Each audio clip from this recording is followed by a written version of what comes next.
¿Cómo andan amigos del Cuartel del Metal? Espero que anden muy bien. Soy Federico Solari, como siempre, dándole la bienvenida para suscribirse, ¿sí? Y seguir todo el contenido de rock y metal que hacemos acá en el canal. Hoy toca una de mis bandas favoritas, toca hablar de unos grandes y puntualmente de una de las trilogías, ¿sí? Porque tienen muchos más discos, ya los vamos a abordar en algún momento, pero en primer lugar quiero abordar los primeros 3 discos de esta banda. Una trilogía majestuosa de hard rock, de metal clásico, progresivo, épico. Señoras y señores, con ustedes los primeros 3 discos de Rainbow.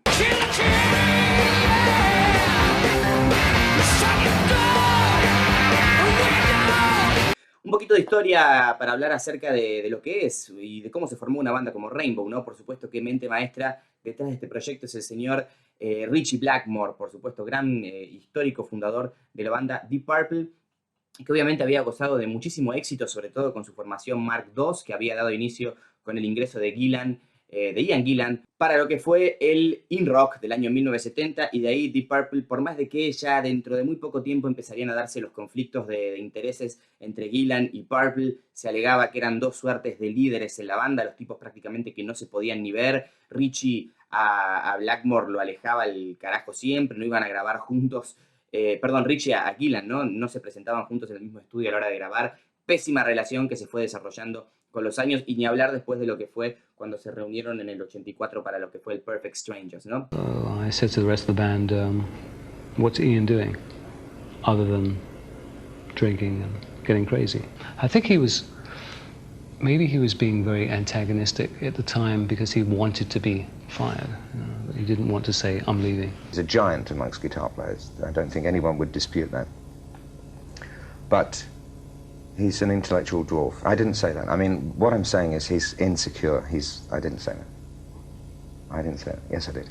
Bueno, Gillan y Glover en un momento se terminan alejando de la banda, ingresan David Coverdale y Glenn Hughes, Coverdale vocalista y Hughes también cumpliendo el rol de bajista, ¿no?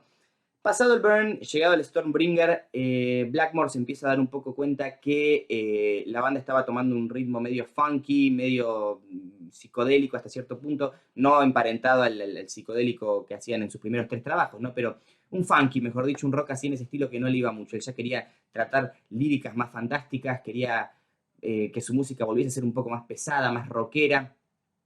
Y da la casualidad que en una de las últimas giras que ellos también realiza, o que Richie realiza junto a Purple, se topa con una joven banda llamada Elf, ¿sí? En la cual el vocalista era nada más y nada menos que el señor Ronnie James Dio.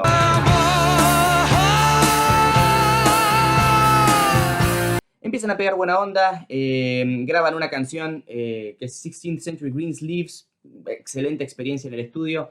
Blackmore decide dar un paso al costado de la banda y formar su proyecto Rainbow, ¿sí? Y recluta a varias personas, a prácticamente 4/6 de lo que era la formación de Elf, obviamente a Dio, y para lo que fue su álbum debut, Ritchie Blackmore's Rainbow, recluta a Mickey Lee Soule en piano, a Craig Gruber en bajo y al señor Gary Driscoll en batería. El resultado, uno de los primeros enormes álbumes de Rainbow. Realmente en este y como en los otros 2 discos que vamos a hablar, no hay pieza que se pueda llegar a desperdiciar. Grandes éxitos como Man on the Silver Mountain, como Temple of the King, como Catch the Rainbow, que es un tema hermoso. A mí siempre me encantó Self Portrait, como mencioné, 16th Century Greensleeves. Todo era fenomenal, ¿no? Se sentía ese aura Deep Purplesco que se trabajaba en discos como Machine Head, como In Rock, como Fireball, con esos riffs bien agarrados, o sea, muy rockeros, con mucho groove a la música también, pero igual de pesaditos, ¿no? Los Hammond Organs yendo a empatar, digamos, lo que hacía la guitarra para agregarle pesadez al asunto. Y lo que lógicamente resaltaba, además de la excelente composición, los solos y riffs de Richie, era la fabulosa voz de Dio, ¿no? Que en muchas de estas canciones ya empezaba a mostrar su registro excelente, agresivo, pero dulce a la vez, simplemente fantástico, ¿no? Una excelente obra.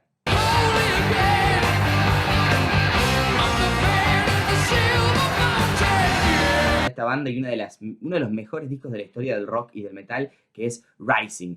Maravilloso. Rising es una epopeya de lo que es el heavy metal o el proto heavy metal tal vez, aunque ya tenía mucho de esto también. Y son 6 canciones, pero cada una es memorable, fabulosa, desde el inicio con los tecladitos en Tarot Woman, ¿no? A Run with the Wolf. Acá tenemos un cambio en la formación. Tenemos a Tony Carey ingresando en teclados. Tenemos al grandísimo Cozy Powell en batería, que en paz descanse. Y a Jimmy Bain en bajo, ¿no?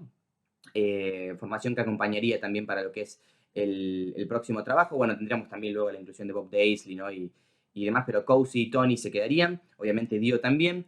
Y no, parándonos en el racing, qué maravilla, ¿no? Escuela total de lo que es el prog metal, incluso hasta proto-prog metal, podríamos llegar a decir, con canciones como Stargazer, con temas como A Light in the Black, Run with the Wolf, Do You Close Your Eyes, Starstruck, ¿no? The Lady Starstruck.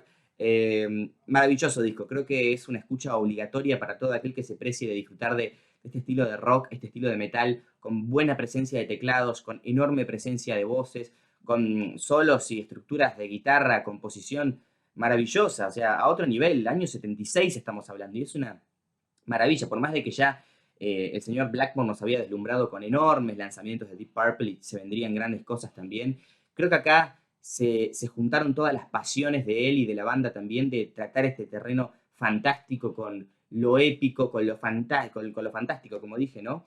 Mezclado con el virtuosismo de Richie, con el virtuosismo de Ronnie, con el gran trabajo de Cozy Powell en batería, está ahí. Blackmore nunca había tenido un baterista tan violento, tal vez hasta cierto punto, pero poderoso.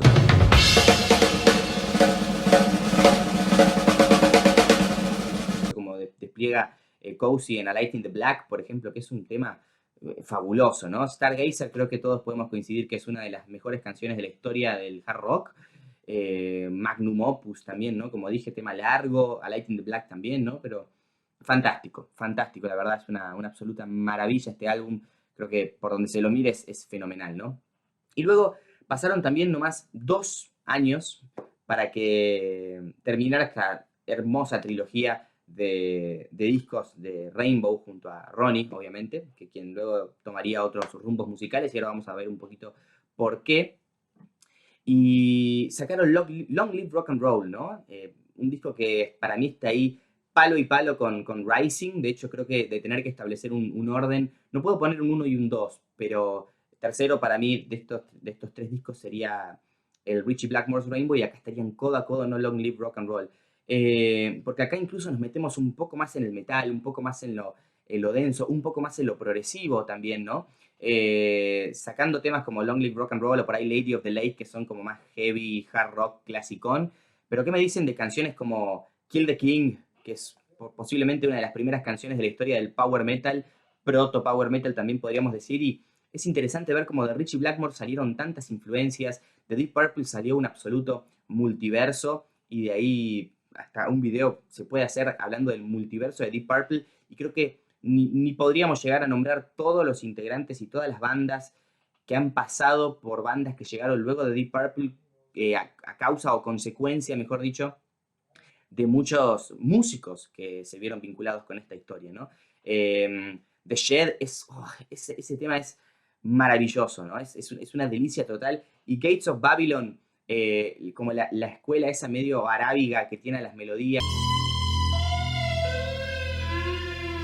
medio oriental, los rifeos, cómo se van dando las modulaciones armónicas también, y el instrumental que tiene.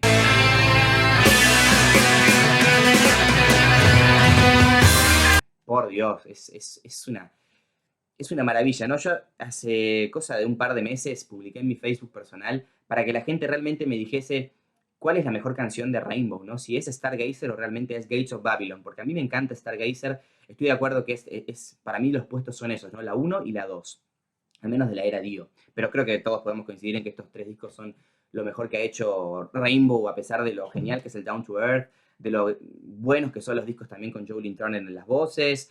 Pero, o sea, esto es todo. O sea, es todo. Y Gates of Babylon para mí es hasta por momentos incluso superior a Stargazer, ¿no?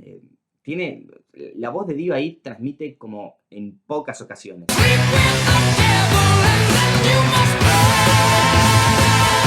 Las variaciones que tiene el tema, cómo se va desarrollando, el inicio con el teclado ese, después con el con los bajos también que aplica el teclado para generar ambiente, y cómo entra la batería, los redobles de Cozy también. No, es una locura, ¿no? Y este disco para mí llega a culminar esta trilogía gloriosa de Rainbow, que bueno, luego vinieron grandes discos también, por supuesto, pero se empezó a enfocar la cuestión en otro lado y vamos a ver un poquito por qué, ¿no? Llegado a Long Live Rock and Roll, sí es cierto que por ahí, si bien la aceptación crítica y de la base de fanáticos estaba ahí, o sea, realmente no se puede negar que funcionaba mucho, incluso ahí entre medio también Rainbow había grabado el On Stage, que digamos es un disco glorioso para mí del vivo. Ya ahí interpretaban Kill the King, encima estaban tocando Mistreated de Deep Purple también, y déjenme decirles que Dio no tenía nada que envidiarle a Coverdale, o sea, si bien esa es una... Creo que Mistreated ha de ser la canción de Deep Purple en la cual David Coverdale brilla más, porque en ese momento él emparentaba mucho su registro con Glenn Hughes, y Hughes tenía obviamente una voz más, un registro más amplio, pero la voz de David siempre tuvo mucha personalidad, ¿no? Entonces en Mistreated funcionaba muy bien, y bueno, qué decir es un tema simple, una balada ahí blueserita, pero los leads que generó Blackmore ahí, ¿no? Con el y cómo se iban armonizando las guitarras, no, bueno, maravilloso. Y Dio le hacía completa y total justicia a esta canción. Realmente es una interpretación fabulosa la que hay en este álbum, ¿no?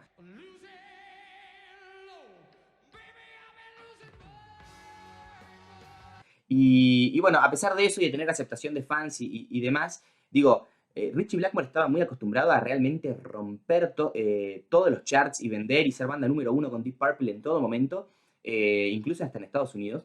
Y con Rainbow no estaba llegando a ese punto, ¿no? De romperla toda. Y entonces en cierto momento él quiso empezar a darle como un enfoque un poquito más comercial a la banda, un poco más popera, sin perder las raíces rockeras y hasta hard rockeras incluso.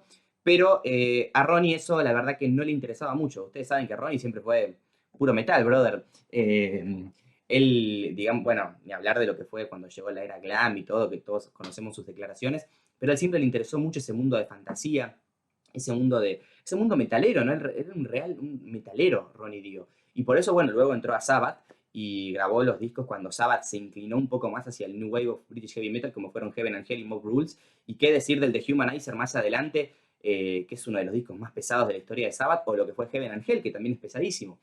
Entonces, ahí también, además de que, según Ronnie, Ritchie Blackmore era un tipo que era muy sorete, él siempre le agradeció la oportunidad que él le dio de exponerse, porque él mismo lo reconocía. De no ser por Rainbow, yo nunca hubiese llegado a donde estaba, nunca me hubiese pegado el laburo en Sabbath, y nunca hubiese pegado ni de cerca la gloriosa discografía en solitario que él tiene, que luego también tuvo participación de muchos de los músicos que conoció tanto en Rainbow como en Sabbath. Entonces, llegado al punto, la verdad que también además de algunas que otras diferencias personales, terminaron partiendo caminos. So I learned what not to do. I learned that when you come out of the show, you don't spit at your fans, you don't run into their car and go away from them, you don't not sign autographs for them. They wait there all the time for them. You don't be mean to your fans. That's the thing I learned because that's what Ritchie did all the time.